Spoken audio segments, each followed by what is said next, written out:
새벽비가 조용히 내리던 어느 월요일, 도시의 오래된 시장 골목 끝에서 살아온 사람들은 한 가지 사실을 깨닫는다. 평생 골목을 지켜오던 거리의 할머니가 사라졌다. 그런데 사라진 날 할머니가 늘 깔고 앉았던 자리에는 낡은 종이 박스 하나만 남아 있었다.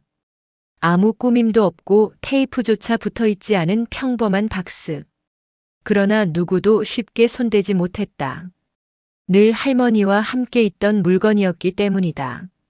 이른 아침 배달을 나가던 청년 민수가 박스 앞에서 멈춰 섰다. 민수는 할머니를 잘 알지는 못했지만 그녀에겐 묘한 친근함이 있었다. 아침마다 춥지 않냐고 물어보던 목소리, 가져다 준 커피를 꼭 쟁여두던 손, 그리고 민수의 이름을 늘 정확하게 기억하던 모습. 그런데도 민수는 자신의 일상 속에서 할머니에게 정을 준 적이 없었다.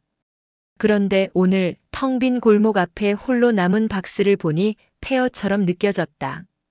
박스를 들여다보니 종이 표면은 얇은데 이상하게 따뜻했다. 비에 젖지도 않았다. 마치 어젯밤 누군가 품에 안고 있다가 내려놓은 것처럼. 민수는 이유를 알 수 없는 감정에 휩싸인다. 할머니 어디 가신 거예요?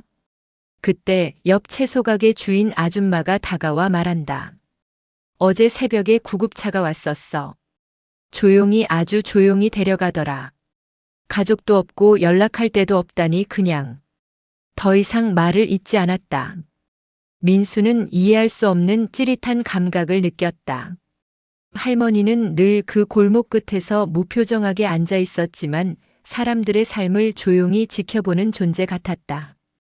누구보다 오래된 벽돌처럼 항상 그 자리에 있을 것 같은 사람. 그런 할머니가 갑작스레 사라지자 골목 전체에 바람이 통과하는 것처럼 텅 빈 느낌이 들었다. 민수는 바닥에 놓인 박스를 조심스레 들어 올렸다. 그 안에는 딱 한 가지 흰 보자기 하나가 정갈하게 묶여 있었다.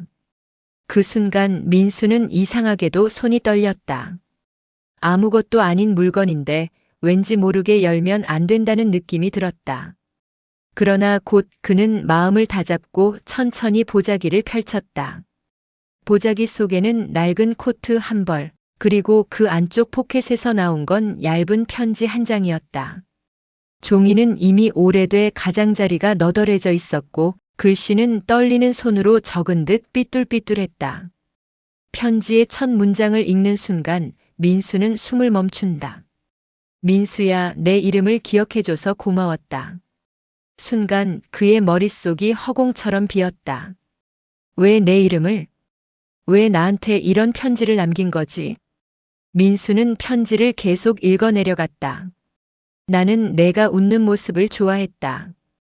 그 웃음이 나를 살렸단다. 나는 오랫동안 누군가가 내 이름을 불러주는 일이 없었어. 민수는 코끝이 갑자기 따끔했다. 그는 무심하게 인사했던 기억들을 떠올렸다. 할머니, 오늘 춥네요. 할머니, 이거 드세요. 그저 지나가는 말, 가벼운 친절이라고 생각했던 순간들. 하지만 그 작은 말 한마디들이 누군가에게는 삶의 마지막 빛이 되었을 수도 있다는 사실을 이제야 깨달은 것이다. 편지의 마지막 문장은 더 명확했다. 이 박스는 너에게 남긴 내 마지막 이야기란다. 민수는 그 자리에서 한참 동안 움직이지 못했다. 박스를 다시 바라보는 그의 눈빛에는 경계, 불안, 그리움, 따뜻함, 후회가 한꺼번에 뒤섞여 있었다. 그리고 그는 조용히 속삭였다. 할머니, 제가 이 이야기를 끝까지 들어드릴게요. 민수는 박스를 들고 집으로 돌아오면서도 마음이 어수선했다. 비는 잦아들고 골목엔 햇살이 조금씩 번져오지만 그의 가슴 속에는 묘한 먹구름이 자리 잡고 있었다. 할머니는 왜 나에게 이 박스를? 편지까지 대체 무슨 이유로?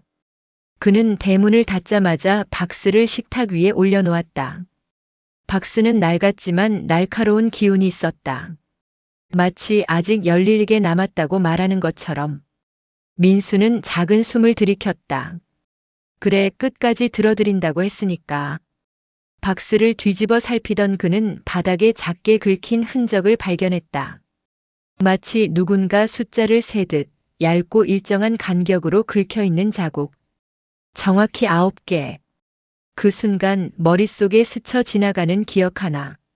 할머니는 늘 숫자 9가 적힌 종이컵을 들고 있었다. 손님이 남긴 컵일 수도 있고 그냥 주운 것일 수도 있다고 생각했지만 지금 생각하니 우연이 아니었다. 그는 할머니의 낡은 코트를 다시 펼쳤다. 코트 안감에는 흐릿하게 바느질된 글자가 보였다.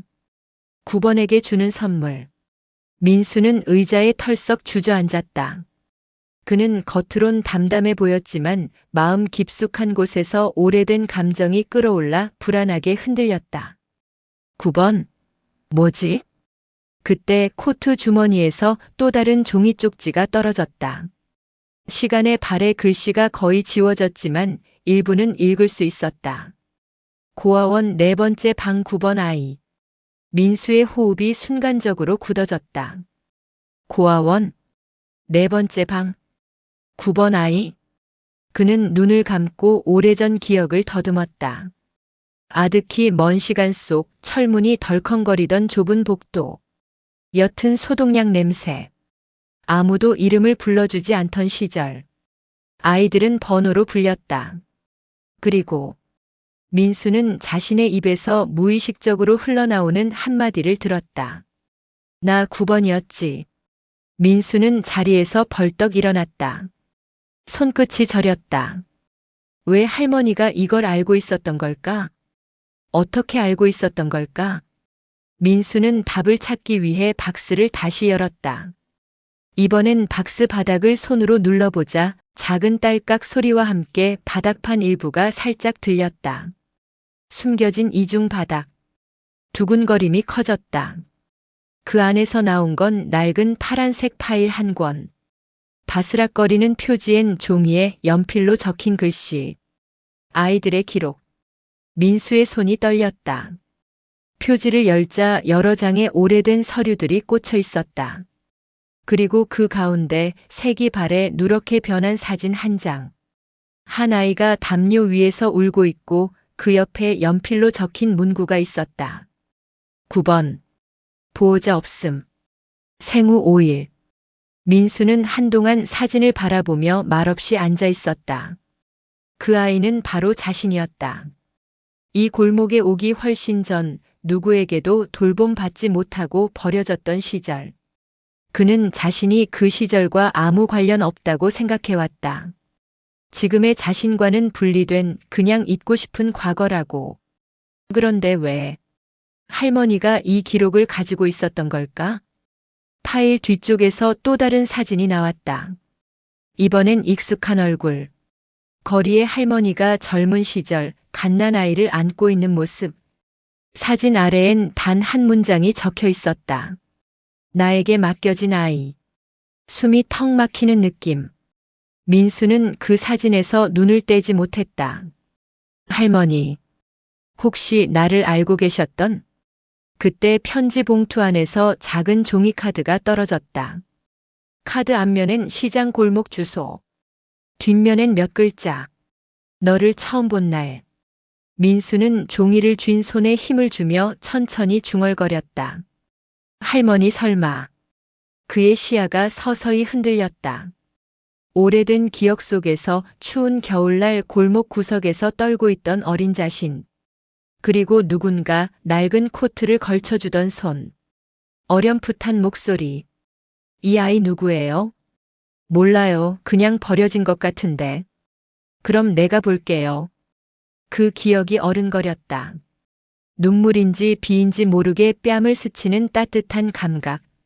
민수는 박스를 끌어안듯 품에 안고 숨을 깊게 내쉬었다. 그리고 처음으로 마음속에서 할머니에게 말을 걸었다. 왜 지금 왜 이제야 알려주신 거예요? 그러나 대답은 오지 않았다. 남은 건 종이박스와 오래된 기록, 그리고 설명되지 않은 한 가지 의문뿐. 할머니는 왜 자신에게 이 박스를 남긴 걸까? 왜 자신의 과거를 알고 있었던 걸까? 무엇을 말하고 싶었던 걸까? 그 질문들이 조용한 방 안에 파도처럼 번져갔다. 민수는 파일을 다시 펼쳤다. 얼른 답을 찾고 싶은 마음과 혹시라도 더 마음이 흔들릴까 두려운 마음이 동시에 솟구쳤다. 그의 손끝에서 오래된 종이들이 바스락거리며 시간의 냄새를 흘렸다. 파일 뒤편에는 할머니가 직접 손으로 쓴 기록 노트가 있었다. 글씨는 삐뚤고 가늘었지만 한 획 한 획이 조심스러웠다. 마치 누군가를 처음 만났던 순간을 잊지 않으려는 듯. 노트 첫 페이지엔 이런 문장으로 시작되어 있었다. 1999년 12월 10일 새벽 골목에 버려진 아이를 발견함. 민수는 페이지를 넘기며 숨을 삼켰다. 사람들은 관심 없었다. 모두들 고아원으로 보내라고 했다. 하지만 이 아이는 울음을 멈추지 않았다. 추위 때문인지 외로움 때문인지 나도 모르게 안아 올렸다. 그 다음 줄은 더욱 조심스러운 문체였다. 이 아이가 왜 나를 이렇게 바라보는지 이유를 모르겠다. 그런데 이상하게도 나는 이 아이를 놓을 수가 없다. 민수는 목에 걸린 듯한 감정을 삼켰다. 가슴 깊숙한 곳에서 오래 잠들어 있던 기억들이 천천히 깨어나는 느낌이었다. 그는 페이지를 넘겼다. 12월 11일 병원에서 아이를 맡아줄 보호자를 찾지 못했다. 담당자는 그냥 고아원에 보내라고 한다. 그 다음 문장. 고아원에서는 9번이라고 했단다.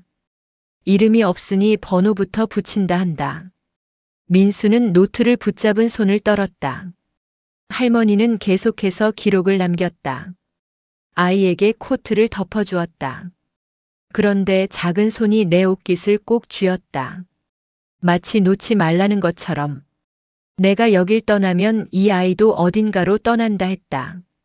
그래서 그날부터 나도 이 골목에서 살기로 했다. 민수는 눈을 감았다. 그동안 자신이 봐온 할머니의 모습이 새롭게 보이기 시작했다. 믿기 어려웠다.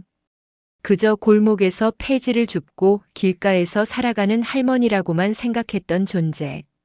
그런데 그 할머니가 자신이 태어나 처음으로 손을 내밀어준 사람이었다니. 그는 다시 노트를 넘겼다. 9번 아이는 잘 웃는다. 이름이 없으니 내가 하나 불러줘야겠다. 그 아래엔 연필로 희미하게 쓴 이름이 적혀 있었다. 민수. 민수의 숨이 멎었다. 그는 떨리는 목소리로 중얼거렸다. 그 이름 내가 기억도 못하는 이름을 할머니가. 그 순간이었다. 박스 안쪽에서 작은 딸각 소리가 났다. 꿈에서 들리는 듯한 미세한 소리. 민수는 조심스럽게 박스 바닥을 만져보았다. 바닥 중앙에 동그란 금속 조각이 느껴졌다. 지렛대처럼 손가락을 넣자 바닥이 살며시 들렸다. 그 안에는 작은 카세트 테이프 한 개와 할머니의 글씨로 적힌 쪽지. 마지막 이야기는 목소리로 남긴다. 민수는 손끝이 굳어버린 듯 했다. 카세트. 자신은 들어본 적도 없는 오래된 물건. 하지만 할머니는 그것을 선택했다. 아마 글씨보다 목소리로 말하고 싶었던 무언가가 있었을 것이다. 민수는 방을 뒤져 오래된 녹음기를 찾아냈다. 테이프를 넣는 동안 가슴은 이상하게 뛰었다. 기대인지 두려움인지 불안인지 알 수 없었다. 찰칵. 버튼을 누르자 잡음이 먼저 흘렀고 몇 초 뒤 익숙한 할머니의 목소리가 들렸다.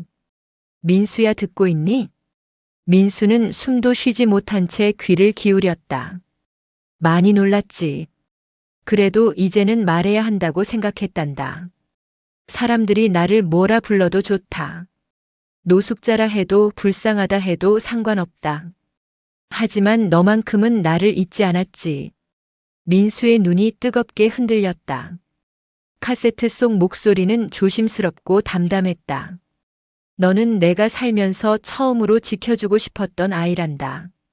그날 새벽 내가 내 손을 잡지 않았다면 나는 이미 삶을 포기했을지도 몰라. 잠시 침묵. 그리고 할머니의 숨소리가 잔잔히 들렸다. 민수야, 내가 가진 건 많지 않았다. 하지만 너를 기억하며 살았던 시간만큼은 내 삶에서 가장 따뜻한 시간이었단다. 테이프는 마지막으로 이렇게 끝났다. 이제 너도 누군가의 손을 잡아주는 사람이 되길 바란다. 짧은 메시지가 끝나자 민수는 그대로 자리에 주저앉았다. 눈가를 타고 뜨거운 물기가 천천히 흘러내렸다. 그는 결코 알지 못했던 것이다. 자신이 무심히 지나쳤던 하루하루 속에 할머니가 어떤 마음으로 자신을 바라보고 있었는지를. 테이프가 멈춘 뒤에도 방 안은 할머니의 숨소리가 남아있는 듯 고요했다. 민수는 녹음기 앞에서 한참 동안 움직이지 못했다. 방의 공기는 따뜻했지만 그의 마음속은 뒤섞인 감정들로 복잡했다. 그가 평생 외면해 온 과거, 버리고 싶었던 기억, 그리고 그 모든 순간을 지켜보고 있었던 사람이 있었다는 사실. 그는 눈을 감고 천천히 깊은 숨을 내쉬었다. 왜 단 한 번도 말하지 않으셨을까? 할머니는 자신에게 다가와 이름을 붙여주고 기억해주고 지켜주고 마치 먼 발치에서 조용히 인생을 함께 걸어준 사람 같았다. 그러나 할머니는 그 사실을 단 한 번도 강요하지 않았다. 민수가 알기를 바라기만 했던 것이다.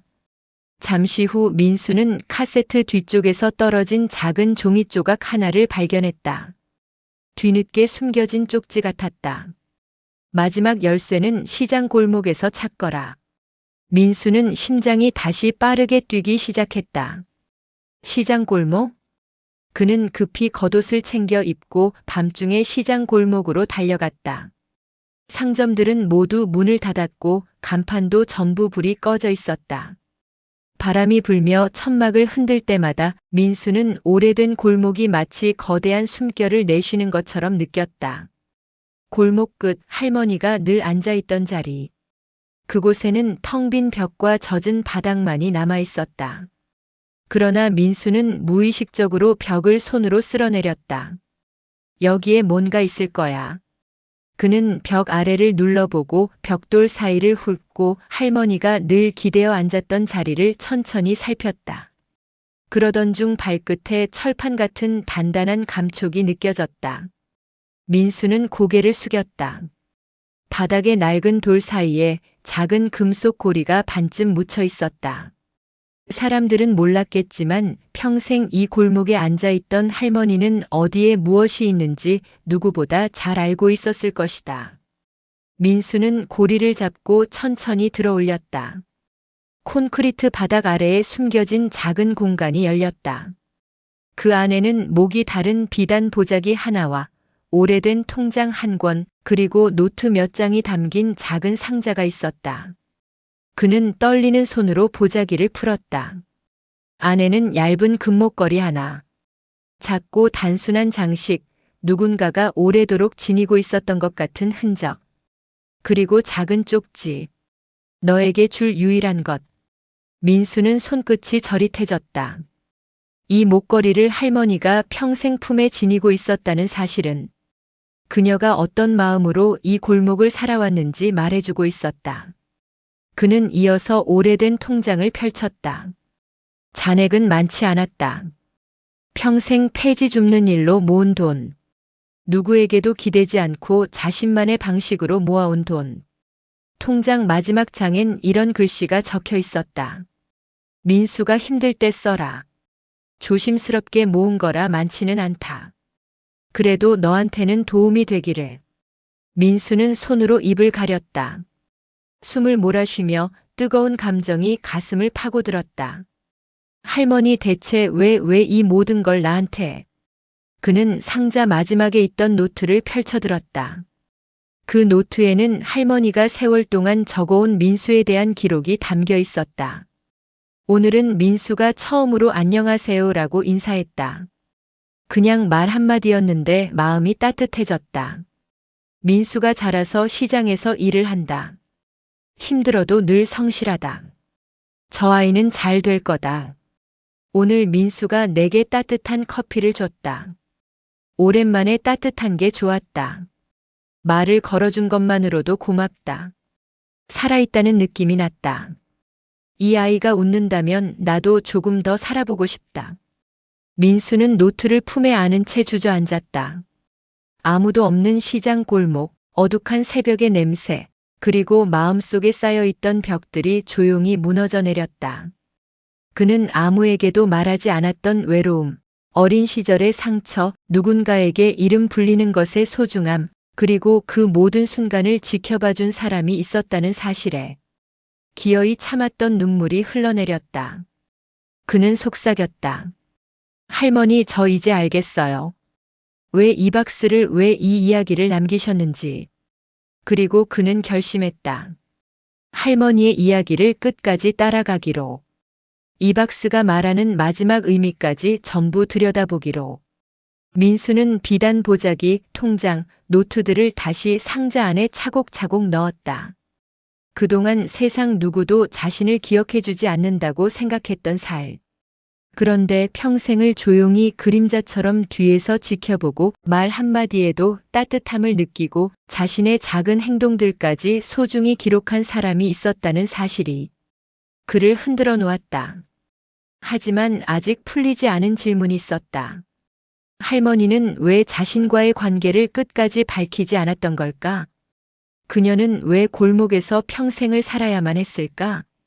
왜 그토록 조용히 자신을 바라보기만 했던 걸까?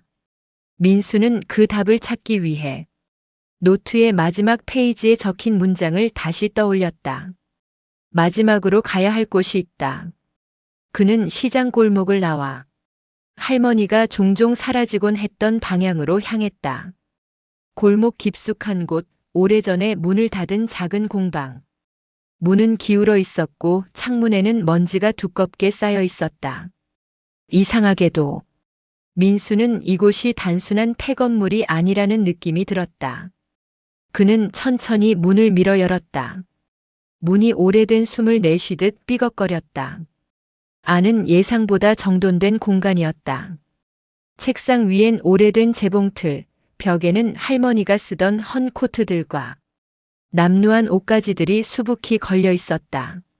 마치 누군가가 며칠 전까지도 여기서 생활한 듯 했다. 그러나 그중 하나 낡은 코트 주머니에서 아주 작은 상자가 떨어졌다. 민수는 상자를 펼쳤다. 그 안에는 편지 2장과 사진 1장이 들어 있었다. 사진 속에는 한 여성이 아이를 품에 안고 환하게 웃고 있었다. 그 옆엔 젊은 시절의 할머니가 서 있었다. 아기에게 미소를 건네며 어깨를 감싸고 있는 모습. 민수는 사진 뒤를 확인했다. 내 딸과 손자. 순간 민수의 가슴이 철렁 내려앉았다. 손자? 그는 떨리는 손으로 편지를 펼쳤다. 우선 가장 오래된 날짜의 편지를 읽었다. 글씨는 희미하고 종이는 모서리가 달아 있었다. 나는 딸과 손자를 잃었다.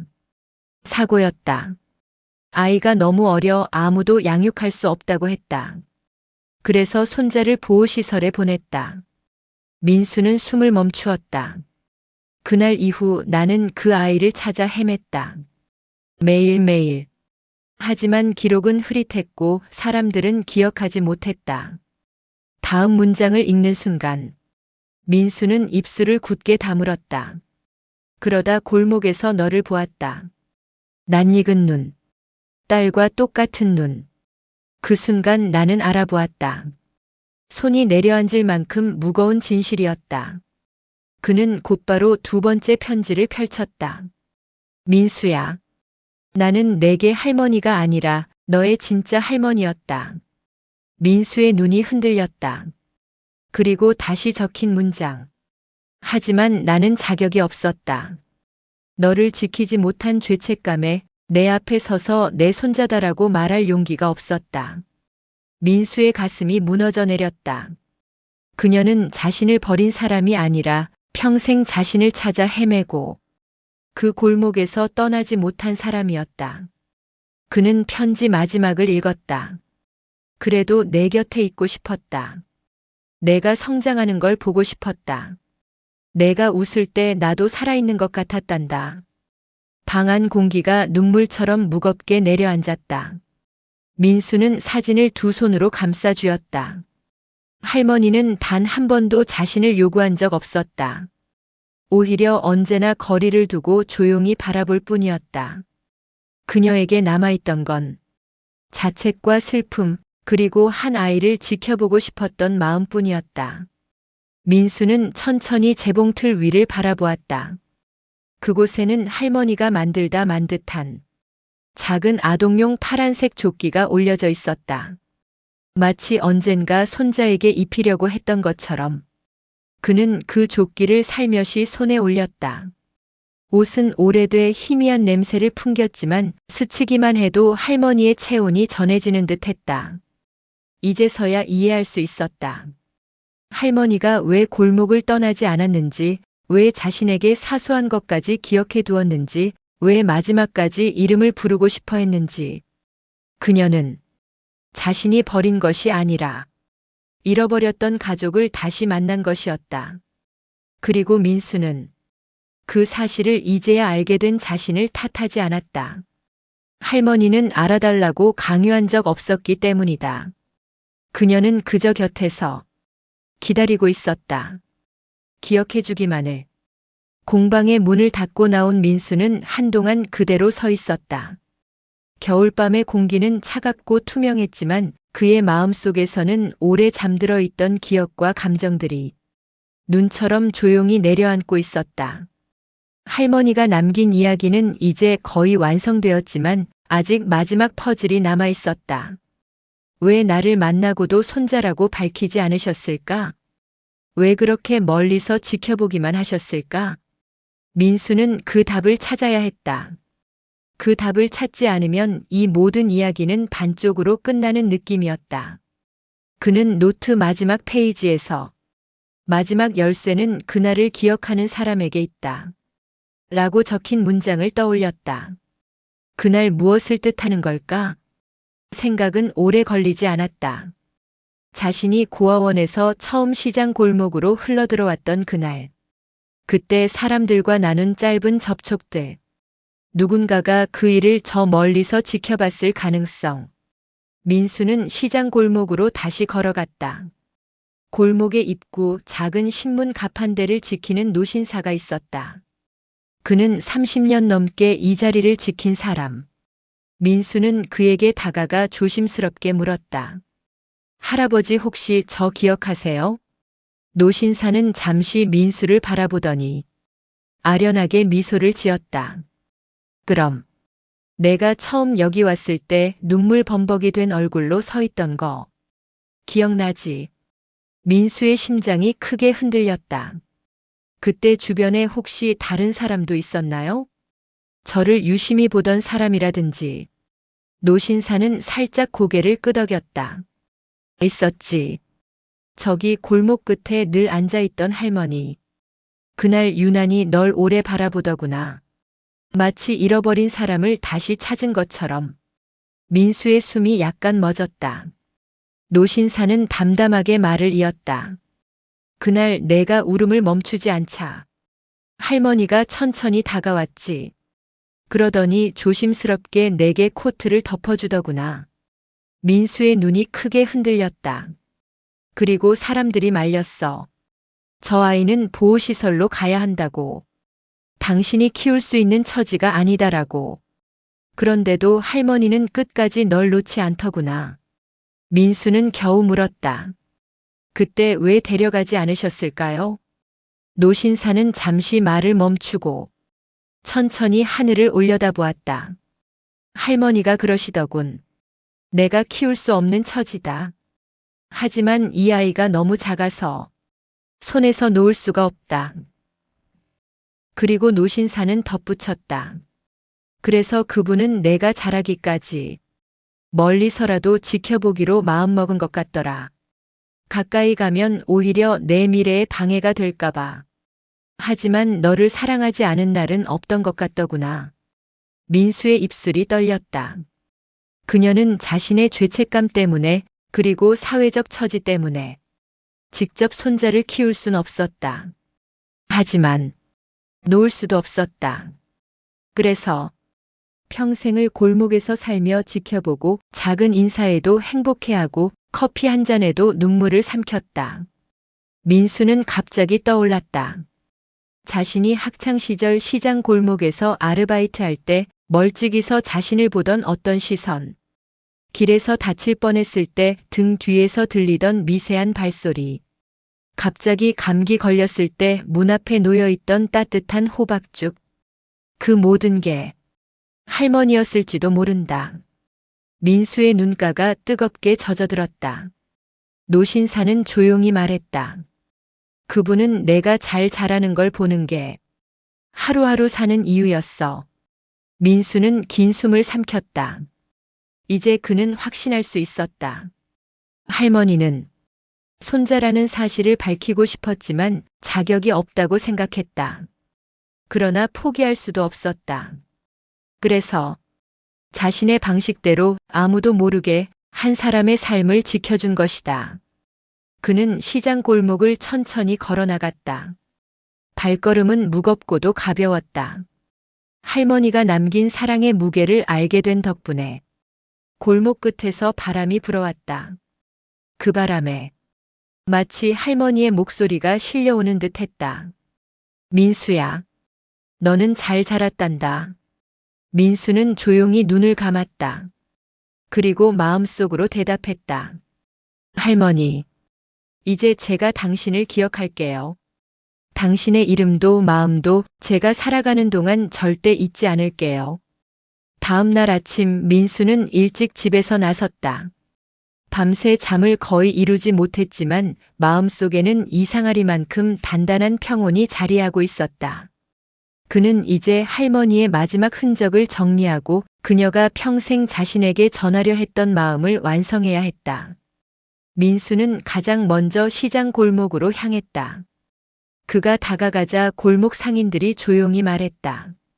할머니 자주 보던 그분 말이야. 요 며칠 내 얘기 많이 하시더라. 민수는 그 말에 살짝 고개를 숙였다. 누구는 그 골목의 풍경이라고 불렀던, 누구는 그냥 노숙인 할머니라 여겼던 그 사람. 하지만 이제 그는 안다. 그녀는 누구보다 큰 사랑을 가졌던 사람이라는 것을. 그는 할머니가 늘 앉아있던 자리 앞에 조용히 멈춰섰다. 차가운 돌바닥, 닳아버린 벽, 오래된 천막 파도 소리. 어떤 것도 특별하지 않지만 민수에게는 모든 것이 의미가 있었다. 그는 조용히 상자 속에서 파란 조끼를 꺼내 할머니가 기대앉던 자리에 놓았다. 할머니, 이건 제가 꼭 간직할게요. 하지만 지금은 여기에 두는 게 맞는 것 같아요. 곧이어 그는 상자 속 노트도 꺼내 골목벽에 손으로 가만히 댔다. 할머니의 글씨는 삐뚤었고 힘이 없었지만 한 글자 한 글자가 온 힘으로 적은 흔적이었다. 그리고 마지막으로 손바닥만 한 금목걸이를 꺼내 조심히 목에 걸었다. 얇고 낡아 끊어질 것 같았지만 마치 할머니가 손을 잡아주는 듯 했다. 그때 골목 상인 한 명이 조심스레 다가왔다. 저기 혹시 오늘 장례식장 가는 거야? 민수는 고개를 끄덕였다. 네. 이제 가보려고요. 상인은 잠시 머뭇거리다 말했다. 그러면 우리도 조금 따라가도 될까? 그분 여기 오래 있었으니까. 민수는 뜻밖의 말에 눈이 흔들렸다. 한 명, 또 한 명, 그리고 또 한 명. 그동안 할머니가 말을 걸어주던 상인들, 물을 대신 떠주었다던 노부부, 작은 음식을 챙겨주곤 했던 반찬가게 아주머니, 할머니의 의자를 고쳐주던 철물점 주인까지. 골목 사람들 모두가 조용히 말을 잇지 못한 채 같이 가겠다고 말했다. 민수는 그 광경을 바라보다 끝내 고개를 숙였다.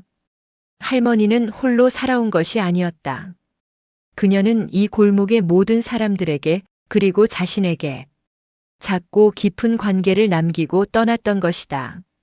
민수는 길을 나섰고 골목 사람들은 조용히 그의 뒤를 따랐다. 장례식장은 조용하고 단정했다. 빈소에는 작은 국화 꽃다발 몇 개, 그리고 민수가 가져온 할머니 사진 한 장이 놓여 있었다. 너무나 소박한 자리. 하지만 그 안에는 어떤 화려한 장례보다 더 따뜻한 온기가 있었다. 민수는 영정 앞에 앉아 조용히 중얼거렸다. 할머니, 저 이제 다 알았어요. 당신이 왜 그 자리에 있었는지, 왜 오래된 코트를 입고 왜 추운 겨울에도 떠나지 않았는지, 왜 저를 멀리서만 바라봤는지. 그는 입술을 깨물며 마음을 가라앉혔다. 저도 이제 당신을 지켜드릴게요. 이제 제가 당신을 기억하는 가족이 될게요. 그 순간 할머니를 아는 골목 사람들도 하나둘 인사를 올렸다. 할머니 고생 많으셨어요. 이제 편히 쉬세요. 추운 날씨에 늘 걱정했어요. 모두가 한 사람의 삶을 애도하고 있었다. 그리고 그 중심에는 민수가 있었다. 마지막 헌화가 끝난 뒤 민수는 조용히 밖으로 나왔다. 햇살이 부드럽게 내려앉아 있었다. 그는 주머니에서 작은 노트를 다시 꺼내 펼쳤다. 할머니가 마지막으로 쓴 문장.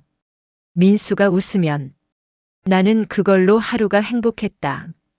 민수는 태양을 올려다보며 천천히 미소 지었다.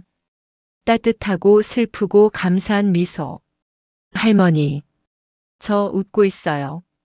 그의 눈 아래의 고인 눈물은 햇빛 속에서 반짝였다. 이제 민수의 이야기는 끝이 아니라 할머니가 남겨준 삶을 이어가는 새로운 시작이었다.